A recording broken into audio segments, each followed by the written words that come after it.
dahil may libreng pala siya, hindi niya alam kung paano niya dadalhin ito. Uy, may isasanda ko sa iyo ano. Go. Video. Diyos ko, ang sipag naman niya porque may bagong bubong.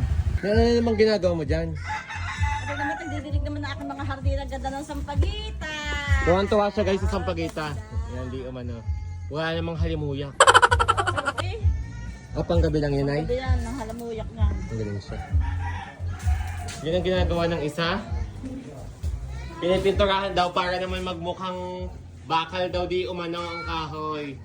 Then, binili ko PVC items. Ang galing ni call center magmarunong-marunongan. Para lang siya upahan ko. Asan ang bubong ko? Ayun ah. Ay, ito pala. Guys, ito pala dumating na yung bubong ko guys. Ganyan lang naman siya. Gilay-gilay ang kinuha ko para mura-mura. Asa mga PVC? Ay, ito pala. Dumating na yung PVC guys. Dahil sa alulod, lagi akong umutang ng umutan. Pag daw naulan, Sadya naman lahat lampas na ng tao bahay. daw sa kanila ang baha. Hindi naman. Ngayon, bumili na akong PVC at bawal nang dumaan sa harapan namin si call center. Kasama ng agad. Galing si Unado at ang may kulay ang sa ibabaw. Pinulayan ang bubong ng green. Bago ang kulay nandun sa kabila. Eh di hindi nakita ng tao. Ngayon, ipapabaligtad ko para ang kulay na green dito. Kakaiba yung bahay nila. Kakaiba. Dahil si Sisi ay nagtitipid, siya ang nagpapala ng buhangin, katulad ko noon. Ay, magpaupo ni Puntahan Marlene. mo. Ayoko mo. Baldado mo ako ng bata eh. So guys, dahil ako yung nagpapagawa ng bubong sa terrace, saktong-sakto dumating na yung speaker ko from Zilot. Guys, pangalawang beses na ako naka-order ng speaker from Zilot. Yung isa, yung pabilog, ngayon pa-box. Super bigat niya at talaga namang parang original. Original siya guys kasi sobrang bigat niya. Kagandahan sa kanya guys, yan may pang-connect na siya. Yung bilog, yung saksakan. Tsaka may charger siyang kasama Type-C at mayroon siyang dalawang microphone. Di ba mahilig ako mga nganta kahit wala man sa tono? Ayan. Ipapakita ko sa inyo guys. From Zilot. Ang bigat guys. Super bigat. Tapos umiilaw tong gilid. Umiilaw. Tapos may ilaw din siya. And then ganito siya pag binuhay.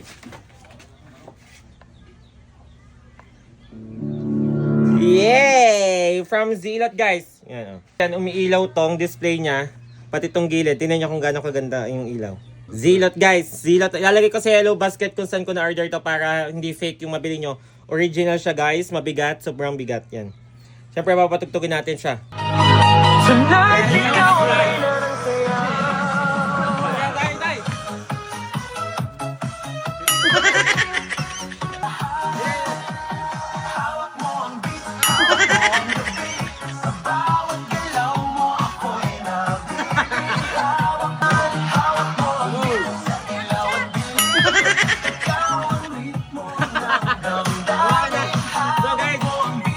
Napakaganda ng silot guys. Ang ganda ng tunog niya. Hindi siya basag, hindi daralgal. Maganda buo yung sound. Long press. Ito. Para gumana yung mic.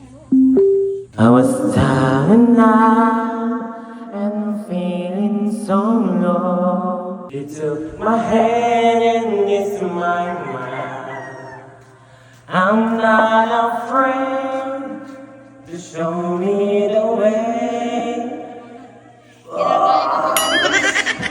Sa mga gusto mag-order dyan ng speaker guys, itong Zilot kasi halos lahat kami meron ng Zilot. Napakaganda ng tunog niya, buong buo, hindi garalgal, hindi basag.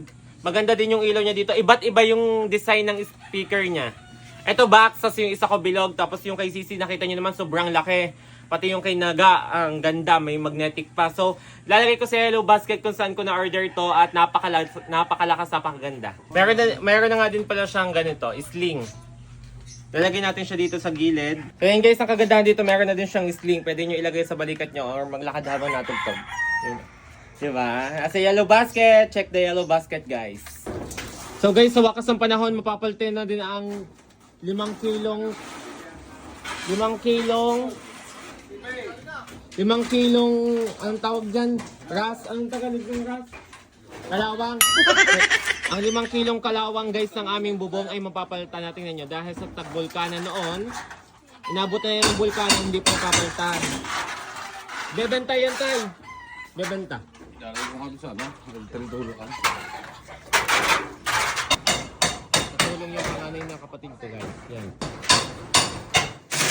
So ayun guys, hinahakot na. Wala na kaming bubong guys, sa lipad ng hangin.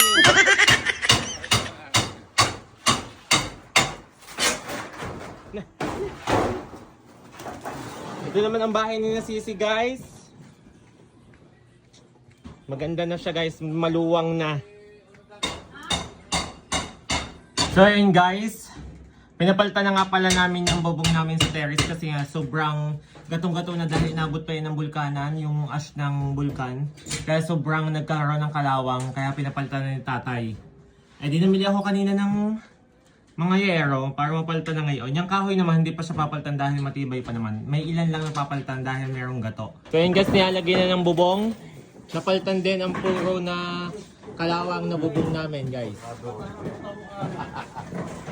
Na si brother katal ng katawan guys. Duwag pa. Yan. Yun ang center ko guys. Yan ang center. Pinagpagawa ko na nga din pala ng kwarto dito yung bunso naming kapatid. Yeah! May kwarto na siya guys dyan. Yan, kwarto niya yan. Ito. So ayun guys, tapos na yung bubong namin. Ginawa lang siya ng 1 day lang siya ginawa. Ayan.